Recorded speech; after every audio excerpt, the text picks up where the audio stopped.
ہر سال عید الاضحیٰ آتی ہے، ہم نئے کپڑے پہنتے ہیں، قربانی کرتے ہیں، گوشت بانٹتے ہیں۔ کیا کبھی سوچا ہے کہ اس تہوار کے پیچھے چھپی کہانی کیا ہے؟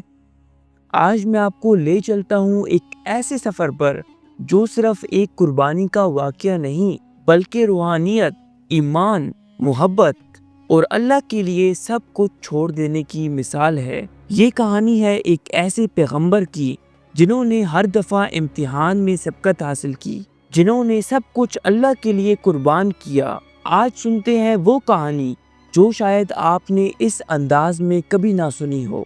حضرت ابراہیم علیہ السلام بابل کے شہر میں پیدا ہوئے، جہاں ہر طرف اندھیرا تھا، جہالت، بت پرستی اور ظلم کا اندھیرا۔ ان کے والد آزر بت بناتے تھے اور لوگ ان پتھروں کے آگے سجدہ کرتے، مگر ابراہیم علیہ السلام ایک سوچنے والا ذہن لے کر پیدا ہوئے تھے۔ انہوں نے دیکھا سورج اگتا ہے اور ڈھل جاتا ہے، چاند چمکتا ہے اور غائب ہو جاتا ہے۔ ان کا دل پکار اٹھا، میرا رب تو وہ ہوگا جو کبھی غائب نہ ہو۔ وہ راتوں میں آسمان کی طرف دیکھتے، دل سے دعا کرتے، اے میرے رب مجھے دکھا دے راستہ جو سچ کا ہے۔ ایک دن جب لوگ سب اپنے میلے میں مشغول تھے، ابراہیم علیہ السلام بت خانے میں گئے اور سب بت توڑ دیے، صرف سب سے بڑا بت چھوڑ دیا۔ جب لوگ واپس آئے تو غصے میں آ گئے، کس نے یہ کیا ہمارے معبودوں کے ساتھ؟ ابراہیم علیہ السلام نے کہا، پوچھو اس بڑے بت سے اگر بول سکتا ہو۔ لوگ حیران رہ گئے، ان کی زبان بند ہو گئی، لیکن تکبر اور ضد نے انہیں حق قبول کرنے سے روکا۔ پھر بھی ابراہیم علیہ السلام نے ہمت نہیں ہاری۔ نمرود، بابل کا ظالم حکمران، ابراہیم علیہ السلام کی دعوت توحید سے تنگ آ گیا۔ اس نے حکم دیا کہ ابراہیم علیہ السلام کو آگ میں ڈال دیا جائے۔ لوگوں نے ایک عظیم آگ جلائی جس کا شعلہ آسمان تک جاتا تھا۔ حضرت ابراہیم علیہ السلام نے اس وقت کہا، حسبی اللہ و نعم الوکیل۔ اللہ نے آگ کو حکم دیا، اے آگ ٹھنڈی ہو جا۔ ابراہیم کے لیے آگ پھولوں کا باغ بن گئی۔ یہ اللہ کی قدرت کا اظہار تھا۔ لوگوں نے دیکھا مگر پھر بھی اندھیروں میں رہے۔ حضرت ابراہیم علیہ السلام نے سالوں تک اولاد کے لیے دعا کی۔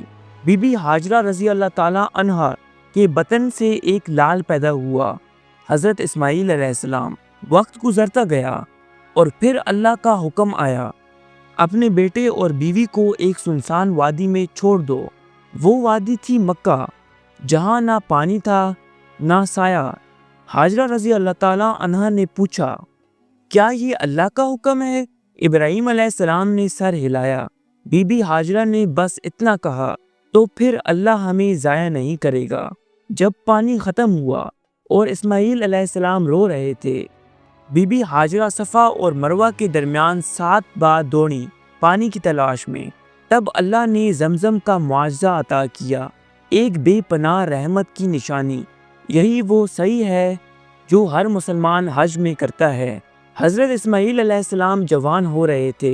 ایک دن حضرت ابراہیم علیہ السلام نے خواب دیکھا، اپنے بیٹے کو قربان کر رہا ہوں۔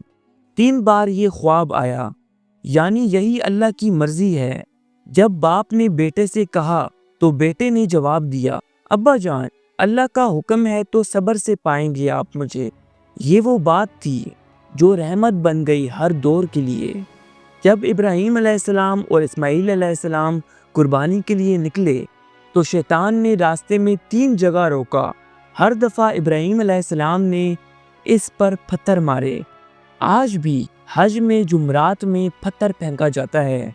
پھر وہ وقت آیا، حضرت ابراہیم علیہ السلام نے آنکھوں پر پٹی باندھی اور چھری چلائی، لیکن چھری نے کام نہ کیا۔ اللہ نے فرمایا، ابراہیم تم نے اپنا امتحان پورا کیا اور ایک دمبا آسمان سے بھیجا گیا۔ لیکن سوال یہ ہے، کیا ہم نے کبھی خود سے پوچھا ہم کس چیز کو اللہ کے لیے قربان کرتے ہیں؟ اپنی نیند قربان کر کے فجر کی نماز پڑھیں، اپنا غصہ دبا کر صبر کریں، حرام کی کمائی چھوڑ کر حلال کی طرف آئیں، کسی بھائی کی مدد کریں جب ہم خود تنگی میں ہوں۔ قربانی صرف گوشت نہیں قربانی ایک جذبہ ہے، ایک ارادہ ہے کہ میری زندگی، میری موت، میری قربانی صرف تیرے لیے ہے یا اللہ۔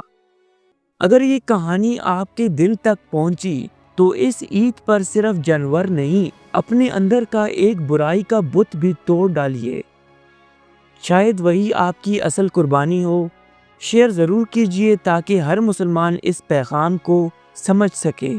عید مبارک ہو آپ سب کو۔ یاد رکھیے، ہر قربانی کا اثر صرف اللہ کے لیے ہوتا ہے اور اسی کا انعام سب سے عظیم ہوتا ہے۔ شکریہ۔